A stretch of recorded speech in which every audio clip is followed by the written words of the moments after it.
Hi guys, today we're gonna do a very easy job. We're gonna change the keyboard in HP laptop EliteBook. This particular one is EliteBook 740. So the keyboard in this computer failed. Now this is one of the computers which has one of the easiest way to change the keyboard. I'm gonna show you how to do it. Make sure you order the right part as a replacement. This is the keyboard you're gonna need. And now let's dig into it. Let me show you how to do it. Okay. Okay. So we're gonna turn the computer upside down, and you have a little latch right here. You see?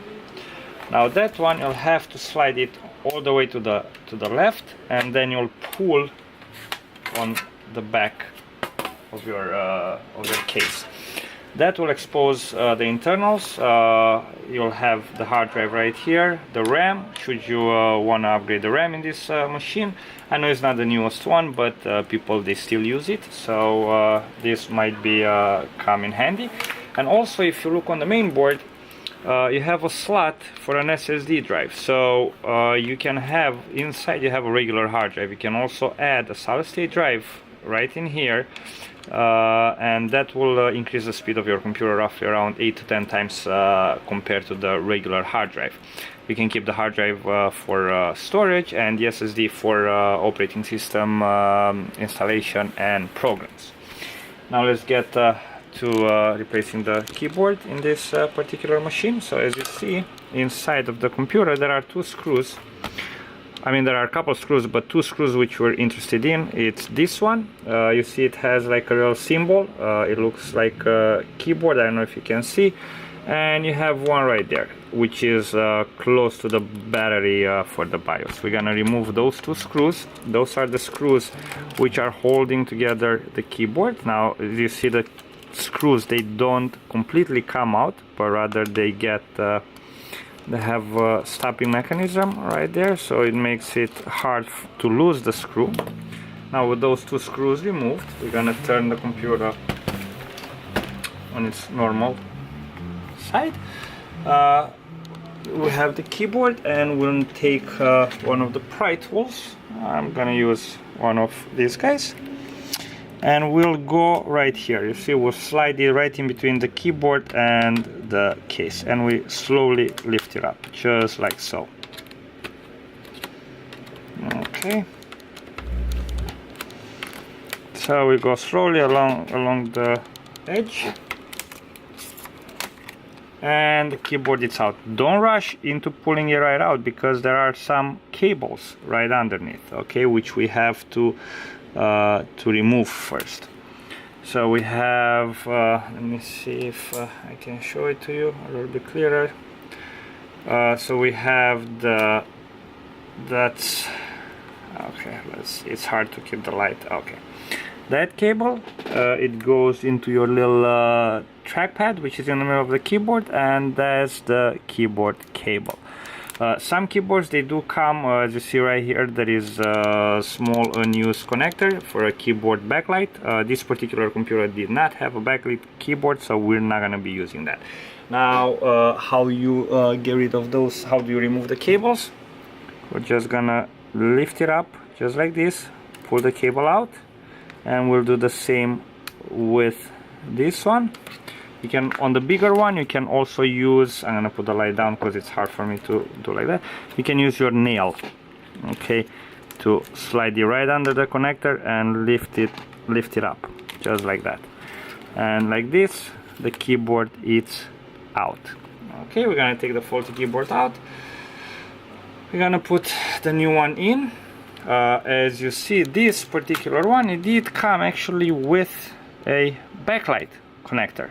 Okay, so, which is good. That's not something I specifically ordered, but I'm glad it did come with that. The customer would be happy to see that. Okay, we're just gonna, these guys, they use some tape to keep the cables in place so they don't get damaged in the opening or within the transportation.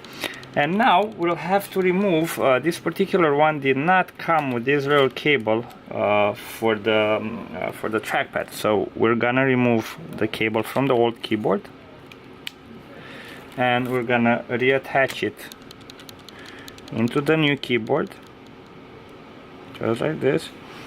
Please don't put too much pressure on these connectors, as they're very easy to break, and that's a pain to replace. Okay, now we're gonna go on this side and we're gonna connect the cables. I would say start with the one for the trackpad. Okay, it's not an actual trackpad, it's more the little finger thingy, like this guy. Okay, so let's go ahead, hook up the backlight. Okay. Okay.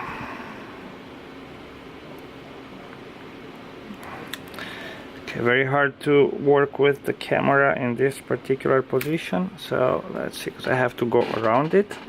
But okay, make sure the cable is all the way in before you close the connector. And now we'll take the keyboard connector, we push it in, close, make sure it is properly seated. I know you're not gonna see much here. Make sure it's all the way in before you close it. And now we're just gonna seat the keyboard, kinda, you put it like a 45-degree angle, you slide it down. Okay, and then we're going to push it down until you hear the clips locking into place. Okay, and there you have it. You have your new keyboard installed. Now we're gonna attach the two screws, reattach the two screws. So remember, it's one in here and one by the BIOS battery. We're going to put the back case, so we'll put it a little bit just like this, you see, so it's a little bit of space there, and then make sure it's completely flat.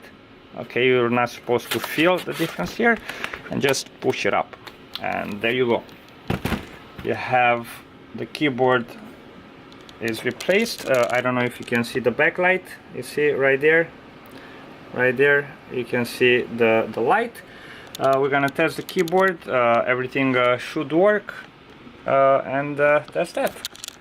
Now this was one of the easy computers to have the keyboard replaced. Many of them, they require much more screws to be opened, a lot more stuff to actually disassemble before you get to the keyboard. The reason this is made, it's an EliteBook, it's aimed towards the ProBook, and the EliteBook are aimed towards the professionals, office setting and everything, so everything has to be interchangeable very easy. So yeah, if this video helped, I hope you leave a comment. If you have any questions, feel free to ask. Also, don't forget to like the videos and subscribe to my channel if this was helpful. Okay, till next time, take care, have a good one.